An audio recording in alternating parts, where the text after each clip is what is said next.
हे अर्जुन, ज्ञान प्राप्त करने का मूल साधन केवल श्रद्धा है। श्रद्धा के बीज से ही विश्वास का अंकुर फूटता है और आस्था का पौधा लहलहाने लगता है। फिर इसी पौधे पर ज्ञान के फूल खिलते हैं। वो सीधा और सरल रास्ता है जो मनुष्य को प्रेम शांति की ओर ले जाता है। इसलिए कि श्रद्धा द्वारा मनुष्य निष्ठावान बन जाता है और जिस मन में श्रद्धा नहीं होती वो मन संशय और शक के अंधेरों में इस प्रकार भटक जाता है कि उसे ना तो इस लोक में सुख का रास्ता मिलता है और न परलोक में उसे शांति प्राप्त होती है। जिस मन में श्रद्धा नहीं होती वहां शंका होती है। जैसे जहां उजाला नहीं होता वहां अंधेरा नहीं होता। न श्रद्धा होगी न आस्था होगी तो मनुष्य आस्तिक नहीं रहेगा, नास्तिक बन जाएगा और वो कदापि सुखी नहीं हो सकता।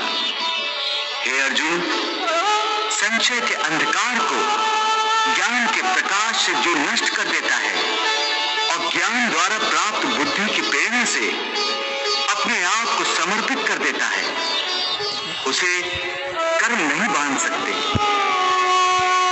इसलिए हे पार्थ, अज्ञान के कारण जो संशय तेरे हृदय में उत्पन्न हुए हैं उन्हें ज्ञान और विश्वास की तलवार से काटकर अपने कर्म रूपी युद्ध के लिए कमर बांधकर खड़ा हो जा।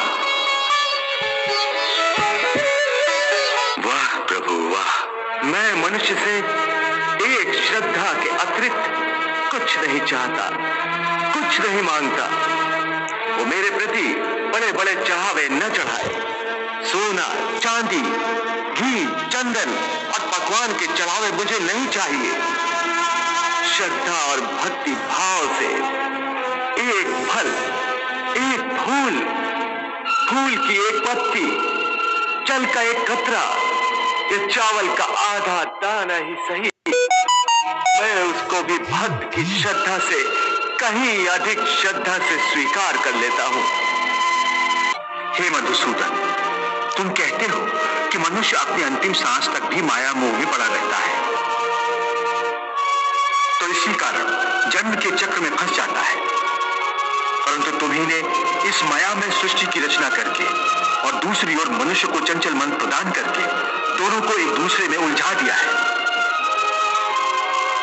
पग पग पर मनुष्य के बहकने के लिए अनगिनत आकर्षण पैदा किए हैं।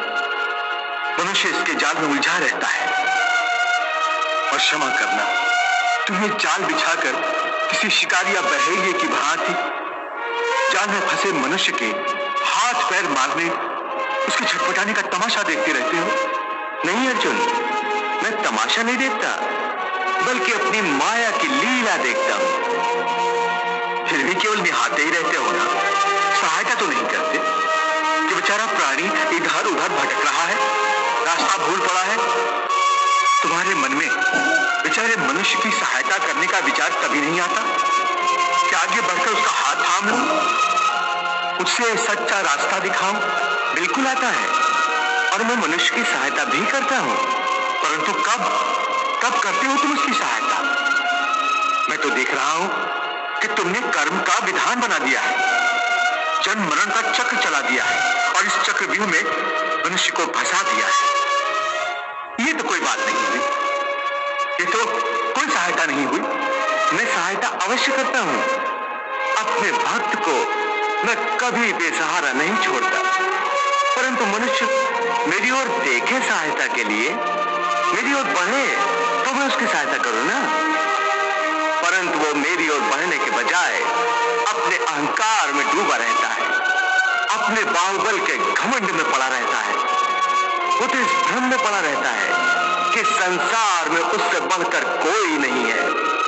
वो तो केवल अपनी बुद्धि और अपने बल पर ही भरोसा करता है।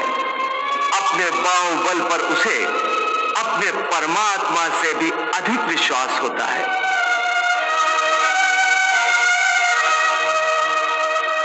अपने रास्ते से भटके हुए मनुष्य की सहायता के लिए आखिर तुम उससे क्या चाहते हो? क्या तुम्हें सोने चांदी के चढ़ावे चाहिए क्या तुम अपने भक्तों से स्वादिष्ट और पंच पकवान चाहते हो? मैं मनुष्य से एक श्रद्धा के अतिरिक्त कुछ नहीं चाहता, कुछ नहीं मांगता। वो मेरे प्रति बड़े बड़े चढ़ावे न चढ़ाए। सोना, चांदी, घी, चंदन और पकवान के चढ़ावे मुझे नहीं चाहिए। श्रद्धा और भक्ति भाव से एक फल, एक फूल, फूल की एक पत्ती, जल का एक कतरा या चावल का